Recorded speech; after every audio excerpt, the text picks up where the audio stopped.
The geostrategic partners who changed the fate of the most critical war of the century add further strength to the Ukrainian armed forces. Almost all NATO countries, especially the USA, provide necessary support to Ukraine. But Ukraine has an ally that acted as a mediator between the Moscow and Kiev administrations in the early moments of the war and managed to change the situation on the front lines by openly providing military assistance to the Ukrainian army. This country plays a key role in terms of the Black Sea, Mediterranean, the Caucasus, and the Balkans. Of course, we are talking about Turkey, which is also in a very good position in terms of military power. Turkey has changed the balance of the war in Ukraine, not only militarily but also as a geostrategic and diplomatic actor. Turkey's very special position makes it indispensable for both Ukraine and NATO. This situation stands out as one of the biggest obstacles that Russia faces, especially considering the fierce clashes of the war going on in Bakhmut and the intense trench and tank battles in this city. The military and financial support provided by Turkey to the Ukrainian army is much more prominent. Let's explore the importance of Turkey for Ukraine and the victories of Turkish armored vehicles and equipment on the Ukrainian fronts against the Russian army and how they paved the way for Ukrainian victory, especially on the Bakhmut front. In the early days of Russia's war against Ukraine, Turkey received justified praise from both Kiev and its Western allies for supporting Ukraine's sovereignty and territorial integrity, providing armed drones, and closing the Turkish straits to Russian warships. On the other hand, if we look at Turkey's arms supply, these weapons have changed even the critical balances in the war in terms of Ukraine's defense capabilities. Turkish drones played an important role in deterring Russian attacks, and the Kirpiman-resistant ambush-protected heavy armored vehicles delivered to the Ukrainian army were a complete game-changer in maintaining control of terrain clashes in Ukraine. When we look at the current situation on the front lines in Ukraine, we can clearly see how important Turkey's military support to Kiev is. If you remember, a huge military convoy, including Kirpi armored vehicles sent by Turkey to the Ukrainian army, reached this hot front line from the Bakhmut highway.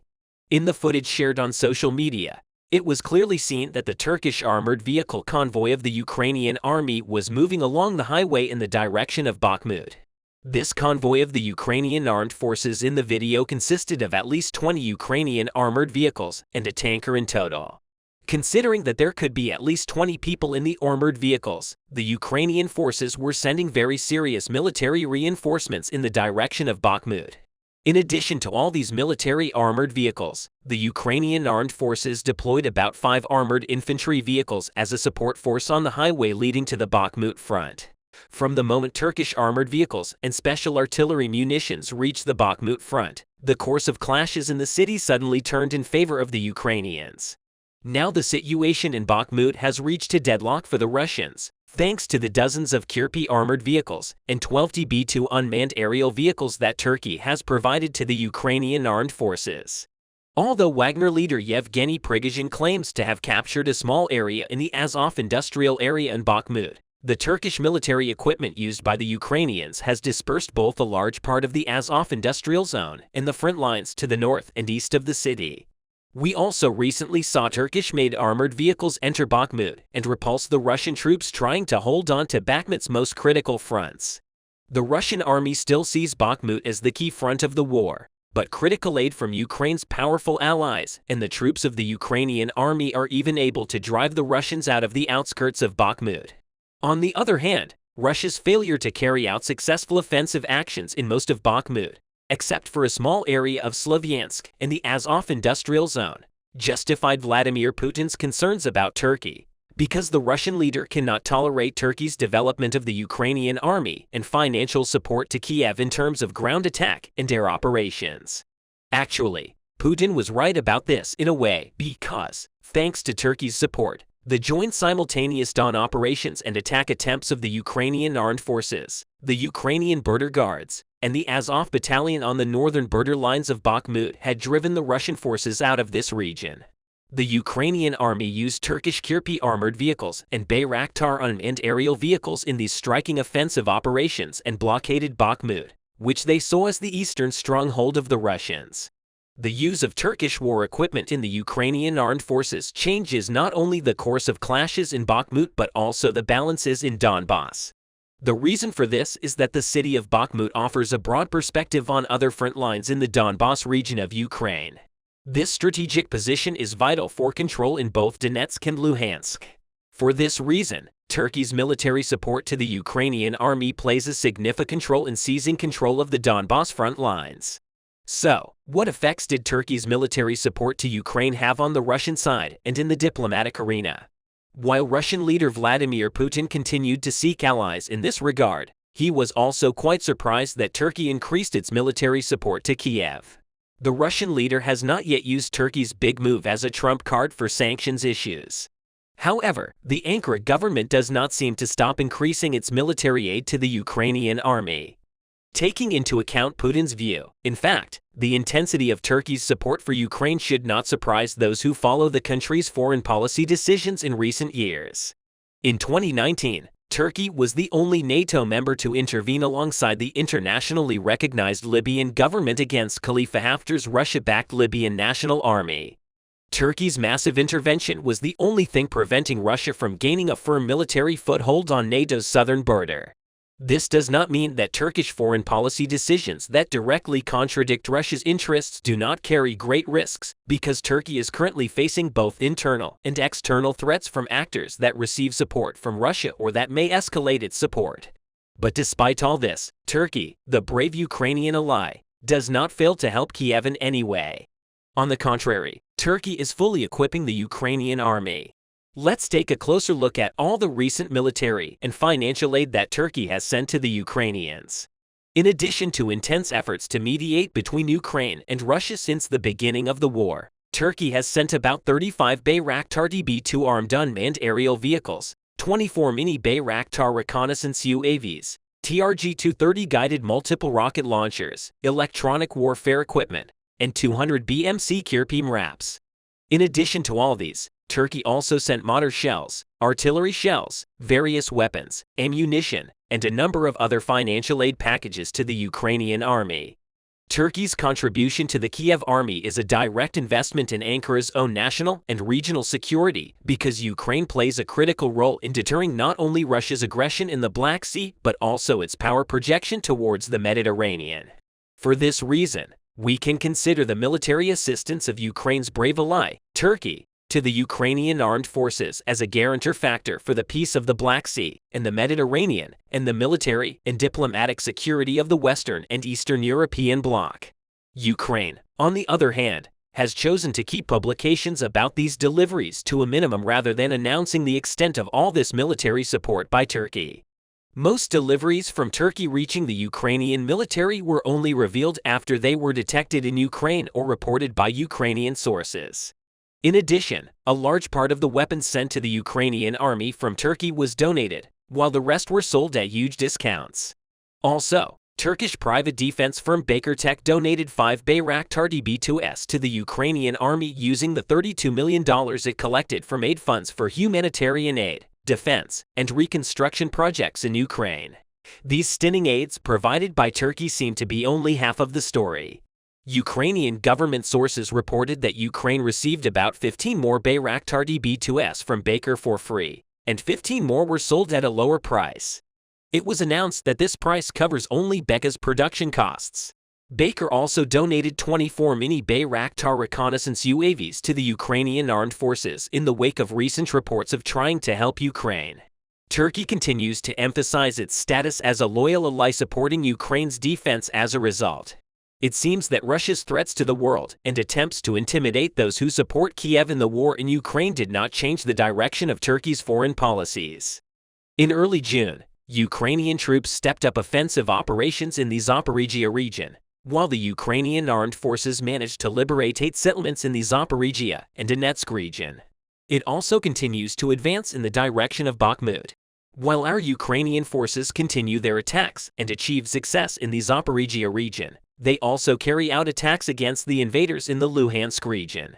It seems that the Russian invaders concentrated their main efforts on defense, trying to block the advance of the Ukrainian troops. However, the invaders are also using the reserves to recapture their lost position. An explosion occurred at night near the temporarily occupied city of Berdyansk in the Zaporizhia region. Petro Andriushenko, advisor to the mayor of Mariupol, announced that at 1:40 am, near Berdyansk, in the village of Herzov in the Mariupol district, a loud explosion that can be heard even 50 kilometers away. Local residents noted that the occupiers' base on the territory of the Rozperza Recreation Center was attacked, followed by a fierce fire that lasted more than an hour. After the explosion at the air base where the invading Russian army is located, many ambulances and firefighters were sent to the region. The fire that broke out after the explosion at the air base is being dealt with. The head of the military administration of the city of Berdyansk, Victoria Galzin, noted that all first aid teams in the city were directed to the airbase. Although the mayor of the city, Ivan Fedorov, stated that the air defense was successful, the black smoke and ambulance traffic around Melitopol indicate otherwise. On the other hand, Ukrainian General Staff spokesperson Andrei Kovalyev stated that his armies strengthened the positions they took under their control on the southern front. In a written statement from the social media account of the Military Press Center of the Ministry of Defense, Kovalyev stated that the Ukrainian army continues its offensive operations in the Melitopol and Berdyansk regions, stating that the Ukrainian troops achieved partial success in the Novo Danilovka Robertino Malarchik Machuka Verbov-Wilny Apoli Makarovka directions. Kovalyev said our soldiers are strengthening the positions they control. Kovalyev noted that the main efforts of the Russians are focused on defense, preventing the advance of the Ukrainian army using the reserves and retaking the lost positions, suggesting that the Ukrainian forces continue to stop the Russian advance in the east. Kovalyev stated that fierce clashes continue, especially in the forested areas of Yanpolivka and Serebryansky in the direction of Lyman. The officer of Armed Forces of Ukraine spoke about the importance of the liberated bridgehead in the Pyatakotki region. The Armed Forces of Ukraine liberated 8 settlements in the south of Ukraine, including the settlement of Pyatakotki Zaporizhia region. This is a strategically important settlement, a fortress on the first line of Russian defense. The liberation of Pyatakotki is an important step towards the collapse of southern invaders' defenses, because the village of Pyatakotki serves an important function for the Russians. He noted that the armed forces of Ukraine achieved great results. Russia had high hopes from Pyatakotki because this is the key to Vasilyevka, and at a strategic point of the invaders, Russian invaders placed large warehouses there. Petrokivka is strategically located to Melitopol, the largest Russian military base in the temporarily occupied region of southern Ukraine. For the Russians, losing Melitopol means destroying all their defense system. So what kind of effort did the Russian army make in the face of this situation? Before continuing our video, I would like to remind you again, if you are against the invasion of Ukraine and wanted to support our work with my team, you can like our video, comment, and hit the super thanks button below. The Russian army immediately tried to cordon off the deteriorated positions after the explosions, after suffering heavy losses. Russia urgently changed its tactics in Zaporizhia. It turned out that the invaders were faced with a lack of artillery. The Russian army is suffering disastrous artillery losses, losing several hundred barrels each month, even after a few attacks. Such a high casualty rate forces Russia to switch to more costly and dangerous tactics, such as using helicopters, which the Russians are trying to compensate for their heavy artillery uses. However, this tactic of the Russians seems to risk turning into a serious problem for Moscow in a short time.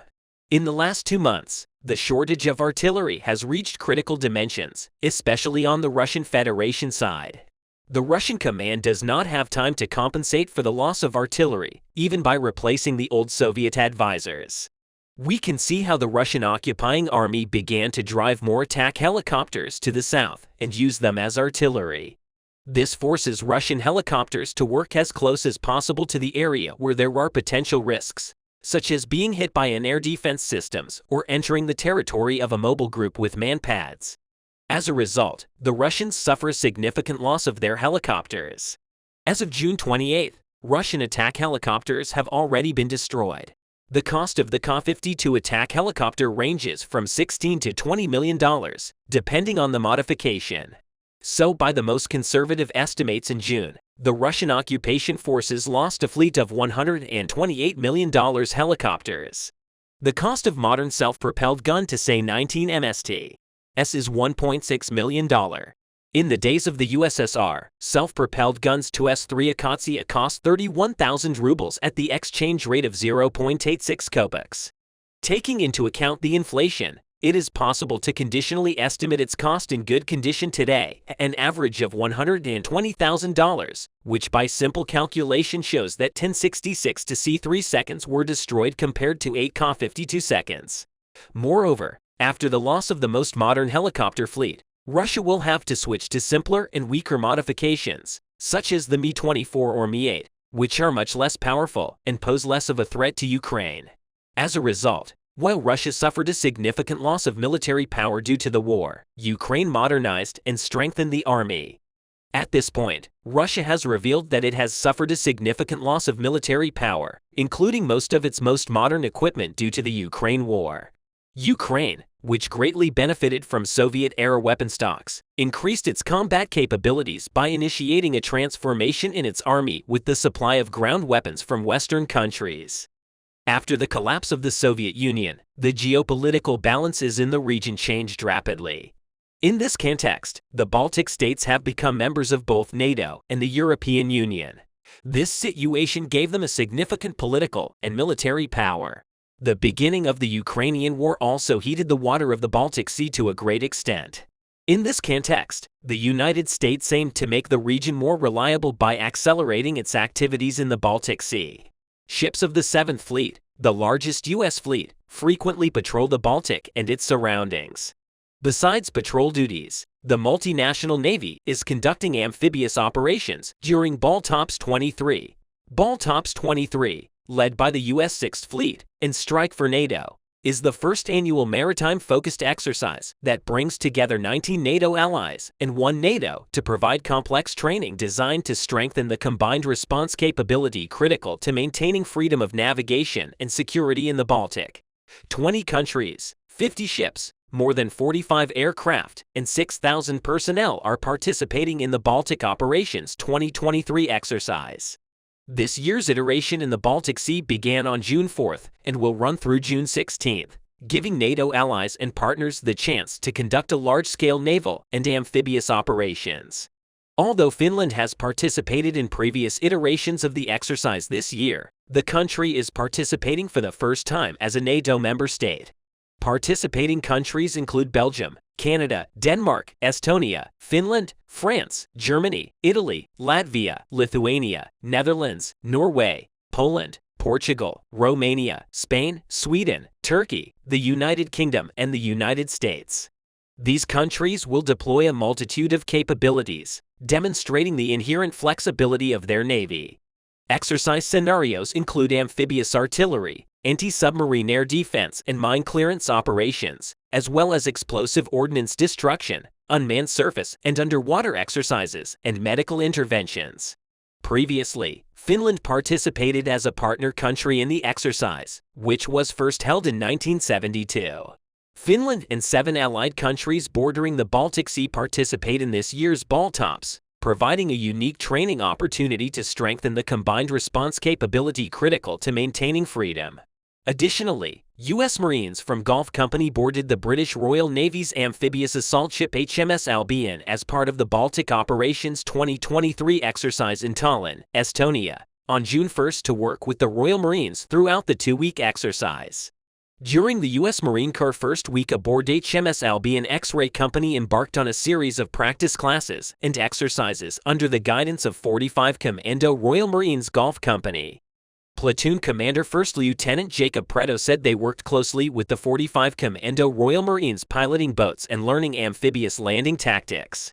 The purpose of the U.S. Marines being here is to demonstrate interoperability with the Allies.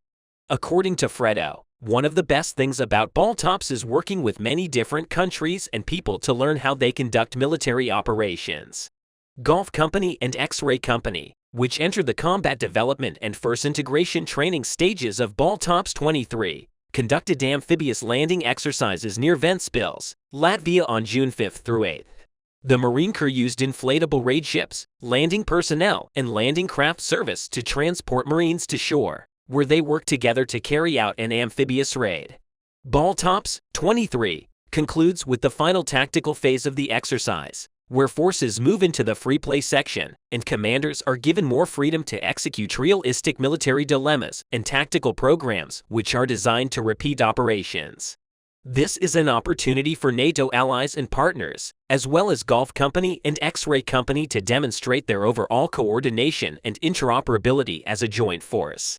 Meanwhile, the world's largest aircraft carrier, the USS Gerald R. Ford, soared above other NATO allied ships, including Royal Navy ships, sailing in order in the Norwegian Sea. Gerald R.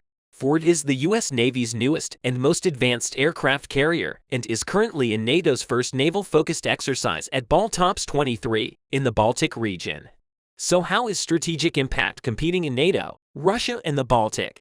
To understand the context of strategic competition in Europe, it is important to understand the key resources that Russia and its NATO allies can use to achieve their goals.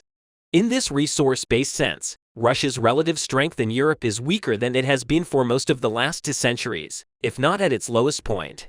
Russia's political and diplomatic power in Europe could not fully recover after the collapse of the Soviet Union. In addition, Russia suffers from a weak economy with structural problems exacerbated by a relatively small population and a relatively small conventional military force with limited capacity for meaningful expansion due to increasing economic and political constraints. NATO's collective conventional force structure is significantly larger than that of Russia. On a more technical level, Russia has produced some of the most advanced weapons platforms in the world. However, due to financing weakness, Russia does not have the ability to field a significant portion of these forces. Therefore, any casualties in a major conflict would be operationally and even strategically significant, given the significant difference between NATO and Russia's economic and military strength in the traditional sense. Russia has surpassed its regional economic power through energy exports and has effectively invested in asymmetrical capabilities. However, Russia's timing to begin invading Ukraine in the spring has allowed NATO and the EU to forge a consensus and plan that would largely break with Russia's energy supplies. This reduced Russia's power in the area. NATO's conventional advantages mark NATO's eventual success in any long-term and large-scale conventional conflict with Russia. Accordingly, Russia wants to avoid the scenario of a protracted major conflict with NATO. Russia's missteps in carrying out its invasion of Ukraine leave it embroiled in a major conflict that is depleting its operational forces and equipment at an alarming rate. A reasonable strategy for Russia to take action against NATO would be to create a chaotic situation in a Baltic country and act quickly and forcefully, while chaos or misinformation causes strategic indecision among allies. In this scenario, Russia's plan of action would be to seize a small piece of one of these states. While NATO is confused and negotiating, an ideal target would be a border area with a friendly ethnic Russian presence and little tactical or economic value. This could give Russia a chance to negotiate a political agreement in which it retains the annexed territory or obtains some other diplomatic concessions in exchange for a withdrawal without major conflict. So why is the Baltic important to Russia? The Baltic has not only historical significance for the Russians. The Baltic is a living and opening space for Russians, especially in a process where the Poles are much more spoken nowadays, and the Russians continue their desire to somehow divide Kaliningrad and the Baltic from Europe. The Baltic is almost twice as close to the capital, Moscow, as the Black Sea. This is both the most important seaport opening to Europe and the center of energy transmission lines. For this reason, the Baltic could be the flashpoint of a war at any time. As a result, NATO follows a very proactive policy regarding the Baltics. After the Baltic giants became members, continuous exercises are carried out in the region. The pact also has a Baltic defense plan.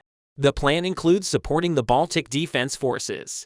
The plan also includes the deployment of larger permanent NATO defense forces and air forces to these countries.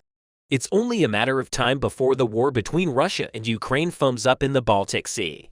However, the US and other NATO allies are working to eliminate this possibility with all their strength.